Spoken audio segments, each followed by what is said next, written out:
Welcome to the SwimSwam podcast. I'm your host, Coleman Hodges. Joining me today, we've got a very special guest. You may know, you may be a little more familiar with his 14-year-old son, Luca, who has been having monster swims these last few months in North Carolina. But he is a PhD. He's a professor of exercise and sports science at the University of North Carolina at Chapel Hill. Today, we've got Dr. Claudio Battaglini. Welcome. Thank you so much for the opportunity. It's a big pleasure being here with you. We're big fans of your work in SwimSwam, so thank you. Thank you for hosting and having me.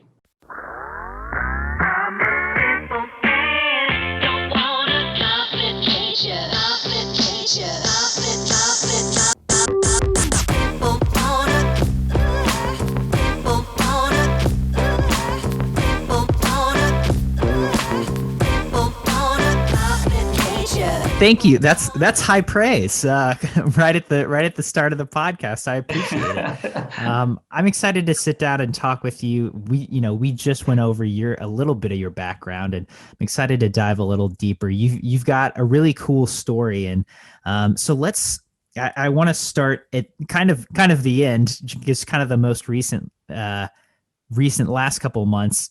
Like we said. Your son Luca Battaglini he's 14 years old. He's been going a lot of best times and putting up times that even as a 14-year-old, kind of are turning heads a little bit, which is cool. You take part in coaching your son, and over these last couple meets, just before we get into his background and your background, what have your thoughts been on just how he's performed, how he's raced, how he's approached racing in these last few months? Yeah, so that's a great question, Coleman. And as you know, swimming is a big process. It's a lifelong learning experience. I mean, every swimmer to the Olympic level, they're learning every day. They're trying to learn about themselves. They're trying different little things, to shave that 100th of a second. So this is what fascinates all of us about swimming, and the opportunity to learn and grow and experiment and fail and then do well again and be resilient about the process. So for Luca, it's a process. Since he was 6 years old, we saw that he enjoyed the sport a lot.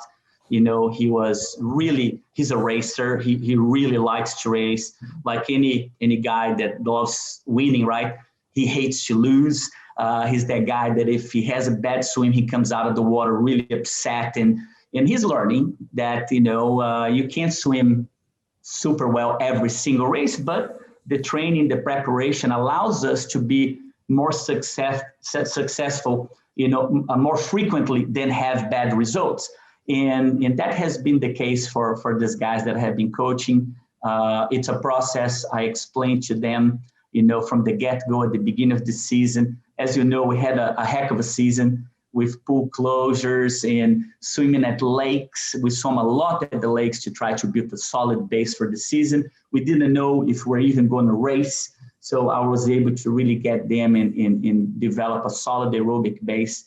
And we developed a plan, hoping for a big meet at the end of, July, beginning of August. And it happened that my guys swam really well. About a couple months before junior nationals, they got all the cuts. And then our goal became to make a finals at junior nationals. And we accomplished that. And my other swimmers too, Colin Davis, as you know, broke the American record for the deaf team. And now our goal becomes the Deaf Olympics in Brazil at the end of the year. So to answer your question, there is, it's that pursuit, right? We're chasing that perfect race constantly. We're chasing, the details within the races. The way I coach my guys, I tell them, look, I don't want you to be caught up with times. I want to go this time. I want to go best time. I think if you really focus on the fundamentals of the sport, and if you focus on trying to execute those fundamentals and you win your races, that will take care of itself for the timepiece. So, I never tell my guys, you're going to go this time. I want you to go this time. No, I take a different approach. I tell them we are going to hit the underwaters really well. We're going to hit the walls. The breakouts need to be pristine. We're going to time them perfectly in practice. So when you come to competitions, we start executing those fundamentals. And this is what has happened with Luca. As he grows and learns, there's a lot of mistakes still in his swimming. There's a lot of strategies that we haven't attempted yet. We're finding tuning still. It's a process. And as he grows and develops physiologically too, it's a challenge, right? And it's a good challenge because he grows another inch or two. Then we're working again on trying to tune up the mechanics. And then his physiology now allows him to take an extra couple of dolphins, in the last 25 on 100, for example. So it's fascinating. And I think hammering the fundamentals, I think what we do in practice is every yard counts. And even though I'm not a guy that pushes a lot of miles on them, I use a different approach. Every mile counts. So when they swim a 4K, 5K practice, they feel like they're swimming an 8K practice easily, So, and that's what has been fascinating. Is hitting the fundamentals of the sport and making them really count for those guys. I like it. I like this philosophy, and I'm excited to get into it. So it's to explain your training philosophy. I think we have to go back a couple decades. Right. we were talking in the mid '90s. You were training the top triathletes in the world in Brazil, and I think that kind of explains your ability to think long term and longer. Because you were training, elite distance athletes and for longer things. So, tell me, what did you, especially from a swim perspective, which I'm interested in, what did you gain from training? These were the number one, number two guys in the world. They were going to the Olympic Games. These Correct. were, you were training serious athletes. And what did you gain, especially just from a coaching and swimming perspective, from training these triathletes? Yeah, and you're absolutely right. I think coaching those guys and seeing firsthand, how they deal with the circuit, right? To be there and perform well every single time and be ranked top 10 in the world and so forth. It's all about the details as well. One of my athletes, particularly Leandro Macedo, he was a perfectionist. Every single little detail on the preparation for the World Championships, for example, we work on the little things. It's an adjustment on the bike that takes a couple degree angles that might regain performance. Might be the way we set the cycling shoes for the transition area to gain another 2-3 seconds overall. So I have always worked on the fundamentals and the detail. And let me tell you, in swimming more than anything else, we are talking about hundreds of a second that will make it or break it, right? I was at the Olympic trials for Rio in Omaha, watching there, and we're there with the family and friends watching the whole process. You see an athlete hitting 100ths of a second behind and not making the team. Where we could have shaved that. So, and I love that aspect. Being a scientist, I think to me, looking at those little tiny details, the hand position or the push off. Should we start down from the get-go or should you glide? You have the power to produce that and maintain that speed. So to tell you, I think those kids are getting now, that every yard counts during practice, every little detail, how you approach the wall. And my job as a coach is to find their deficiencies and really work on those deficiencies in a daily basis. And it's paying off. It's paying off. The kids, they're now very focused on doing the right things. And it has been pretty exciting to watch their development this past 6 months. That's so interesting because you're talking about, focusing on small details in a triathlon, which is, you think of it as a very long race. And you're talking about things that will, shave off 2 to 3 seconds. Exactly. But it is kind of funny because triathlon, we think of swimming as a race, but we're always focused on times. Whereas a triathlon, it's like, I'm guessing they don't care about times at all. They want to win. right? We want to win the So race, right? they don't, they're not looking to, oh, I want a PR for like, 5 hours or so, I don't know.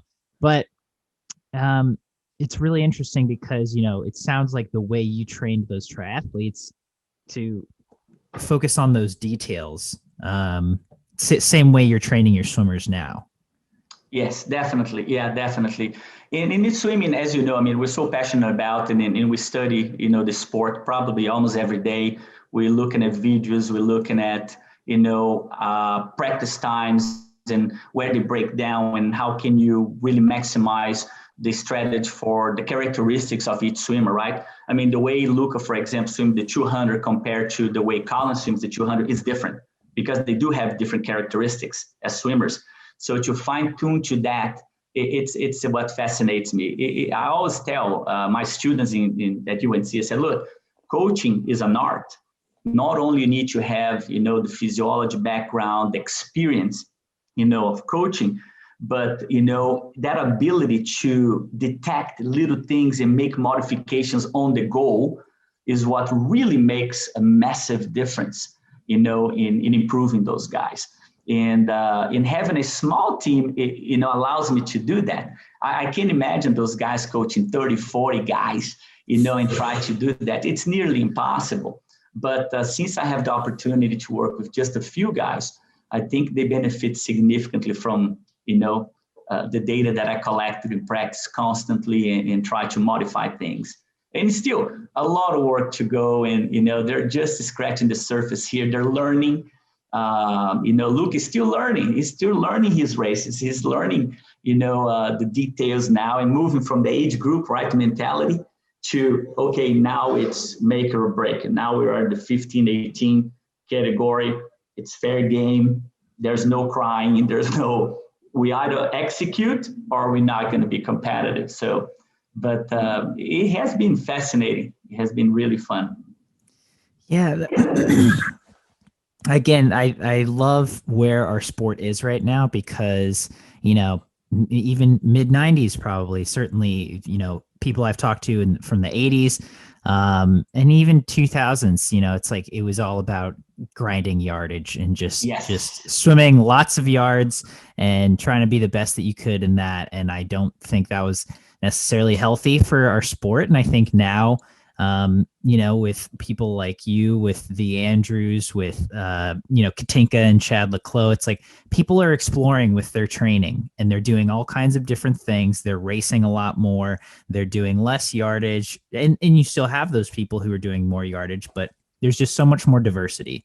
And there's so much more, like you said, creativity and room for exploration.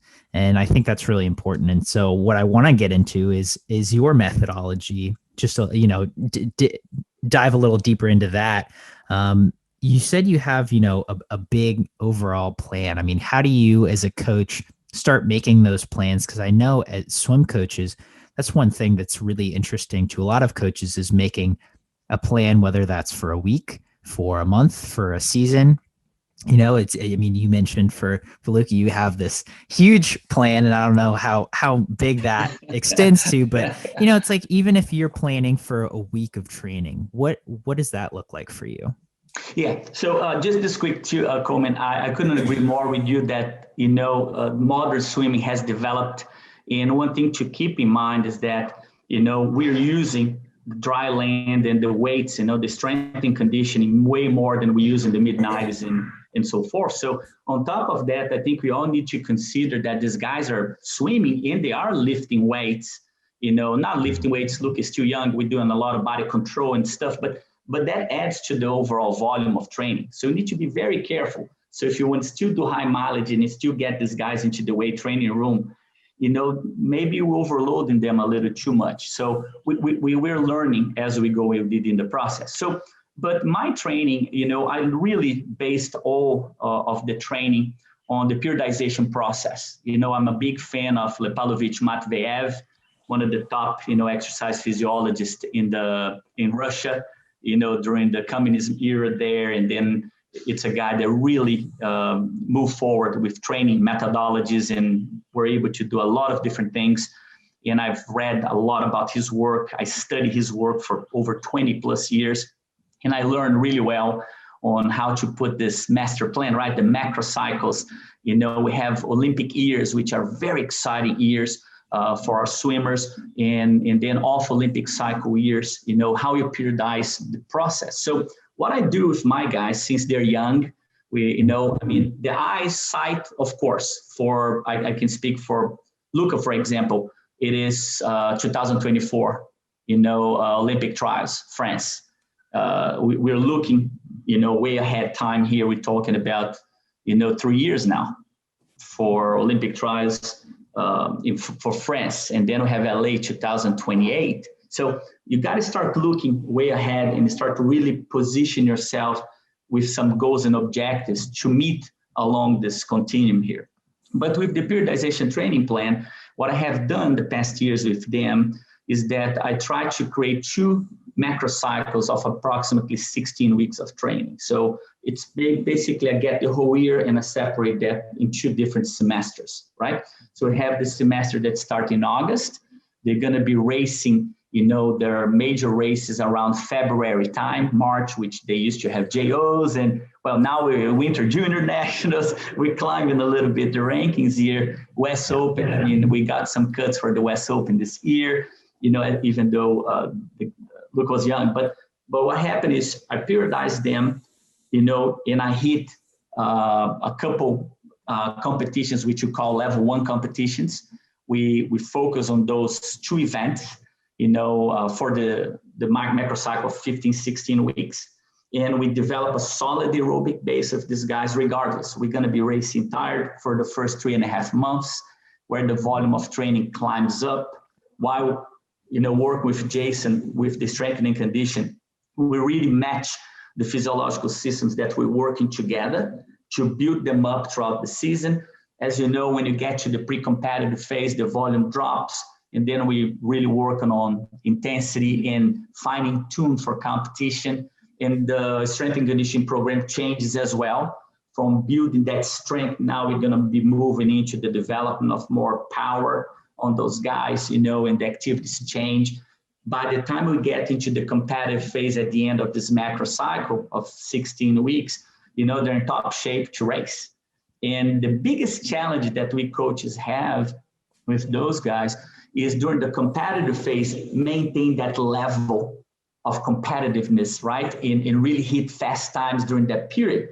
As you could see from our team, the past 2 months before Winter Nationals, they swam really well 2 months before. And then we have Junior Nationals, which are our main goal. What messed us up a little bit, and I tell you, even though I was happy with the kids' result, they swam well, they switched the date about a couple weeks off of our schedule at the last minute. And suddenly I'm like, oh, you gotta be kidding me. So how am I gonna taper these guys now based on this 2 weeks change? So this year was a challenge year for everyone. Every coach would tell you, you gotta make lemonade out of lemons here. And that's what we try to do. So after we finished this cycle, Winter Juniors were our main objective for the first macro cycle. What I did, I give them a break. We went to Florida there to just, relax and a couple swims to keep the feel of the water. But I really want to detrain them a little bit, fresh their minds. And now what I'm going to do again, I'm going to get back into an adaptive training phase 2, and I'm going to start rebuilding them. So we're going to get into an endurance phase now. We're going to build that base again. I think they need a little bit of mileage, by month 3, 3.5, these guys will be swimming about 50K a week, split into about 6, 7 sessions. And you got to keep in mind, we still have the strength and conditioning. And then based on the schedule, the calendar, we don't have it yet. Unfortunately, high school championships is not going to happen this year here for our kids in North Carolina. We don't have that as an excitement for them. They love to race that. We only have senior JOs at the end of February, apparently, but they're going to be swimming tired that. It's really not our goal, and try to push close to Olympic trials and see if we can sneak some of those guys there, perhaps, and close the year. One of my girls already have an Olympic trial cut, Zeta Fields. So we'll be heading to Omaha for the 53. Hope to get a couple more cuts before then. So it will be an interesting year again.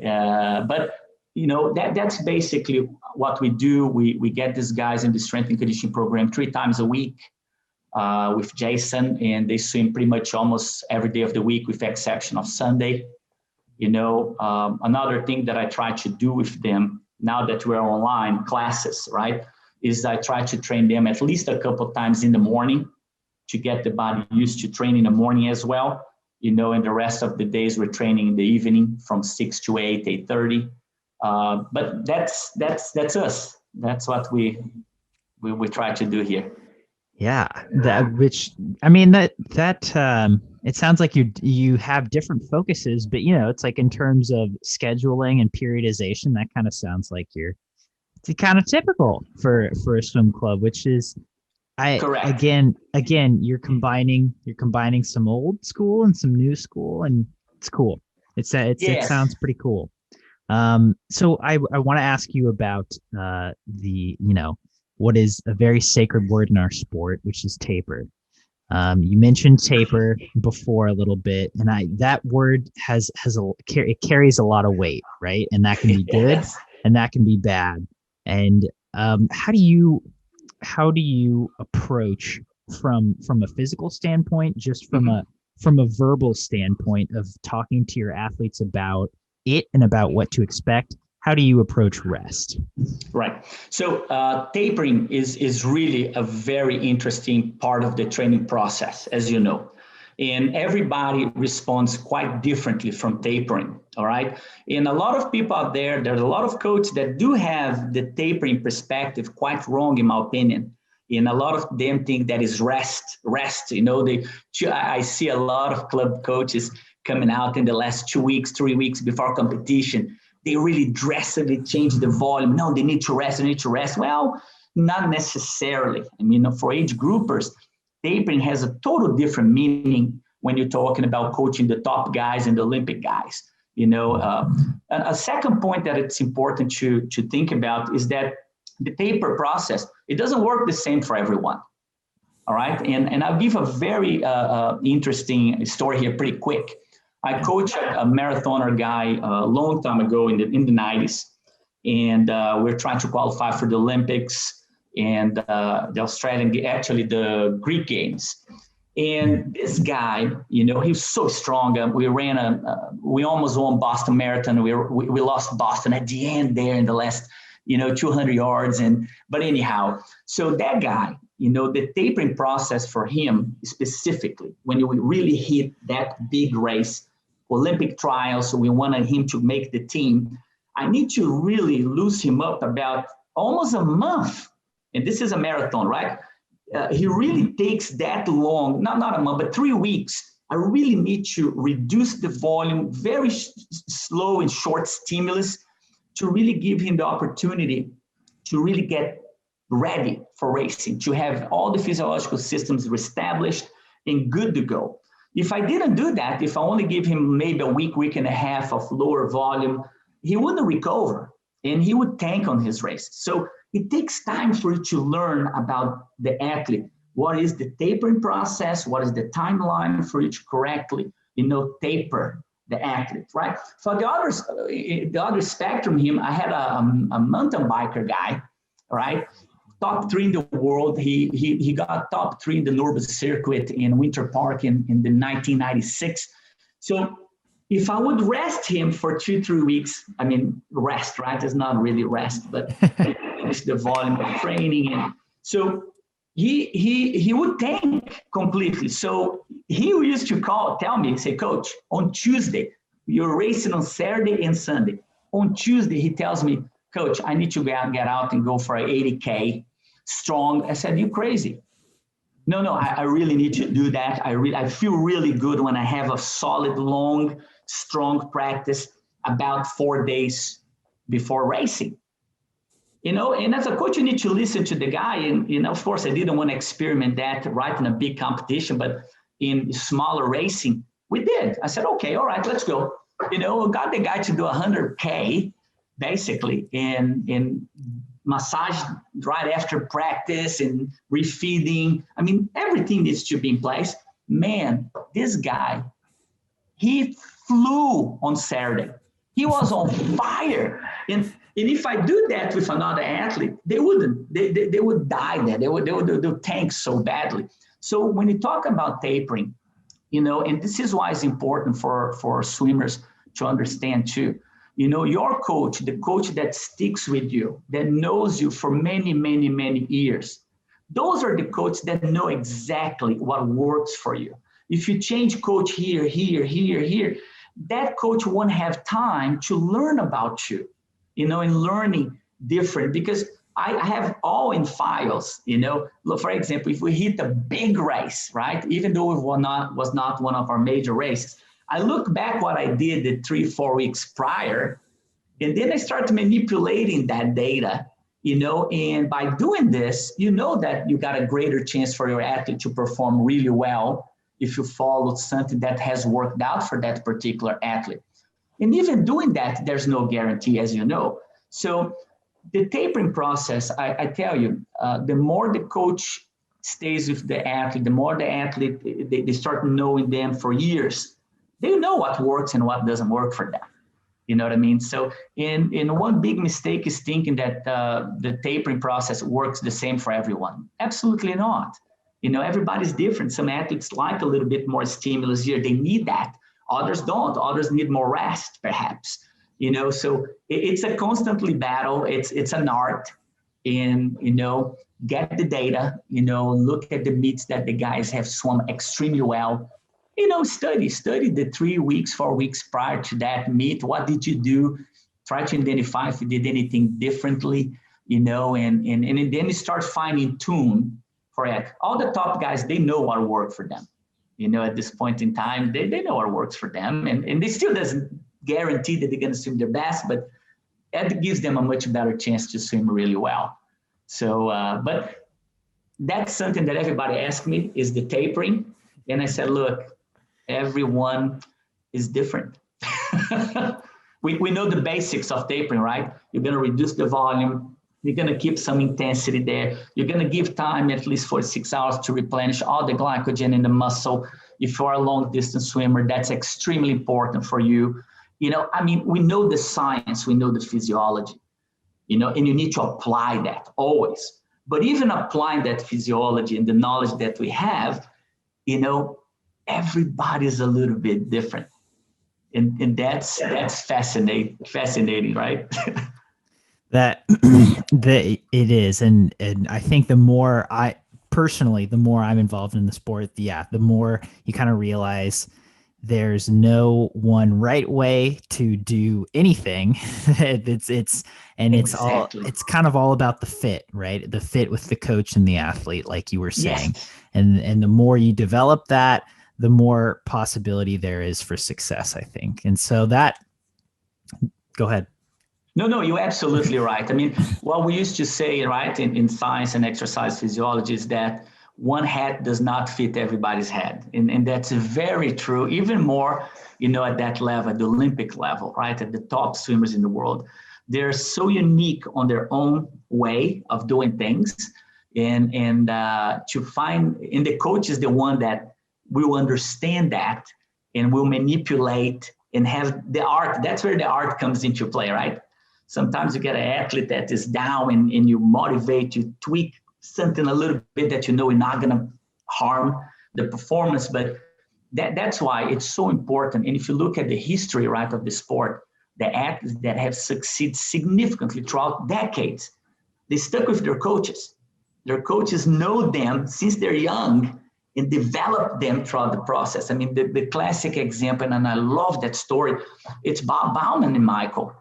The greatest of all times. They have been together since Michael was a young age grouper. Who knows Michael better than Bob? No one. And that's the recommendation that I tell the youngsters. I'm not swimming well. I'm going to switch coach here. I'm going to swim coaches here. Well, think that through. Because, the more you stick with a coach that cares for you, that knows you, start learning about you, I think you have a better chance, to hit those taperings or different training, with greater success. Seems like good advice. And we've got about 10 minutes left, and Sure. you mentioned the art, but I want to get into the science a little bit. You told me before you were this coach, you were coaching triathletes, and then at some point one of your mentors said, listen, you're doing great here in Brazil, but you need to go get a PhD. You need to get an education about the science aspect of coaching, and that's what's really going to make you stand out, going to make you great. So that's what you did. You got your PhD, and I'm curious because we have some coaches in our sport that are PhDs that are exceedingly learned in the scientific fields, and I think it kind of shows in their coaching methods. So I'm guessing you see quite a bit of swimming, and you interact with other coaches. And what do you feel like you gain from that scientific education, or maybe something that's missing from just that normal swimming community who doesn't have that higher level of scientific knowledge? Mm-hmm. Well, that's an outstanding question, Coleman, and we talk a lot about this, in science. So I think the physiological perspective is critical, right? So if you understand how the body operates, if you understand how the energy systems, they take place, you are able to craft the training plan based on those fundamental knowledge for you to be able. So, and I'll give an example about how to interpret this. So if you know the physiology well, you know what energy system you're targeting to improve a particular physical characteristic of your athlete, all right? So that will help you to design your sets. That will help you to create a set to target those particular systems and train them for those capacities. If you don't have that physiological background, it becomes more complicated because you think that you're hitting a certain physiological system, right? But in reality, you are not. And I give an example. We have some great coaches that don't have that physiological background, no question about it, but they're hungry for knowledge. I got a couple coaches come to my office at UNC and sit with me. They sat in one of my exercise physiology classes, the undergrad level, to really learn the basics of physiology and the effects of different types of exercise, modes of exercise on the physiology. And they start realizing, oh my gosh, I was doing this set here, thinking that I was improving this particular characteristic on my swimmer, but in fact, I was not, So they start gaining the understanding and become fascinated. A lot of coaches came to my office and we're sitting down, and I said, okay, the first question I ask them sometimes, all right, go to the board there and design a practice for me where the focus will be on the development of an aerobic capacity, okay? I want this practice to really focus on the development of aerobic capacity and work on technique. And then they go to the board and put a set there, and I said, okay, well, let's break down this set here and let's try to understand what we're trying to accomplish here. Why are you doing sets of 50s or 25s when you're trying to develop the aerobic capacity in this particular fashion? Or you can do that. You can develop the aerobic capacity during those sets, but the interval, you need to be adjusted. So how do they gain that experience? By learning the physiology, by learning how you target some of the physiological, the energy producing systems, right? So another thing that is very fascinating, a lot of times, we talk about in any swimming program, even college, right? We have the sprinters, we have the mid-distance group, and you have the distance group, right? And the coaches will put them accordingly, to where the best events are and train them in that particular fashion, right? So, but in the age group, usually that doesn't happen. Everybody gonna swim the big practice. Some clubs will have the capacity, they have larger groups, larger number of coaches, they will do that. But, you have sprinters, doing long sets. And a lot of times you wonder, okay, why this person is a sprinter and this person is doing this massive aerobic set here, without knowing that potential that could be very harmful. I mean, there's some malplasticity that happen in the muscle cell itself, fast twitch fibers that might be even irreversible. And you're slowing down your sprinter. You're not really contributing, for the development of sprinting capacities or, anaerobic systems that will produce that blasting energy for you to, get out there off the blocks and on a 50 all out. So to answer your question, I think this knowledge, this physiological background, it's very important, because not only on the development of the plan, so I'll give an example, right? During the base phase, during the preparatory phase there, where I'm trying to develop this aerobic capacity of my guys, how do you do that? I mean, how are we going to progress, for example, in terms of volume? I see some folks getting from one volume here to a really high volume in a very short period of time. A lot of times that's not really recommended because you didn't give chance for the system to adapt properly here. And when you make this large jump, you might be even putting the athlete in an overreaching type of scenario that you don't want to do that. So you need the science to back you up, right? And not increasing the loads more than 10% of the previous load every week or even every other week. So that physiological background becomes, in my opinion, if you want to coach at the super highest level, it's almost a necessity, and you need to have it. And of course, the top guys in our sport coaching, the top programs in the country, the top college programs, I mean, they do a fantastic job, and they're really studying constantly, and that's the beauty of this process. So I tell you, the physiology helps a lot. I think having the experience of swimming yourself helps as well. I'm not saying that you absolutely have to have all of those to be a great coach, but I think another factor that's very important that you got to be also a psychologist too. You're constantly dealing and mentoring these guys. You want to get into their minds too and give them confidence. But when you really develop a very solid training plan, even the psychological aspect of the training will make this guy mentally strong. They know what's happening. They know how they feel. They become confident, and boom, they hit right there Olympic trials at their best. So, but all of those characteristics, having the physiology background, have some background in psychology would not hurt. I think would be great to take a few psych classes, some administrative roles as well, if you can, that makes the coach really well-rounded. And I had the opportunity because when I was really starting my coaching career, I started with babies. my first job, it was work with babies. So I had about 10, 12 moms in a pool with the little baby, 6 months old. And I'm there without having a clue what I was doing. It was my first job in swimming. And then my mentor there in Brazil said, no, you're doing great. Just play with them and blow bubbles, put the nose, blow their face, kind of dunk them. And I got to be honest with you, Coleman, that was a great thing for me to see the babies under the water, learning how to survive, how they kick, why these babies going a little quicker here, surviving into the water. So the next step was coaching age groups, starting the first group, coaching freestyle backstroke. And so I was able to go to that progression all the way up to competitive swimming. So that was another thing that I highly recommend, young coaches trying to get there and learn.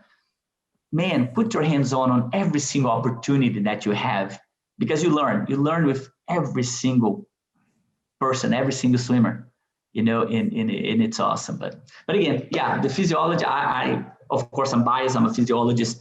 I think without that background, it's very difficult for you to really coach in the highest level. Yeah. That's sage wisdom. I love where your head's at. I love where you're coming from. I think that's a great note to end on. It's been great talking to you. I really appreciate you taking the time, Claudio, to sit down and talk with me for a bit. Oh, it's an honor being here in your program. We all love you guys. Your podcast, we constantly watch them almost weekly. My athletes absolutely are a big fan of your work and all the SwimSwam team. We cannot thank you enough for the opportunity.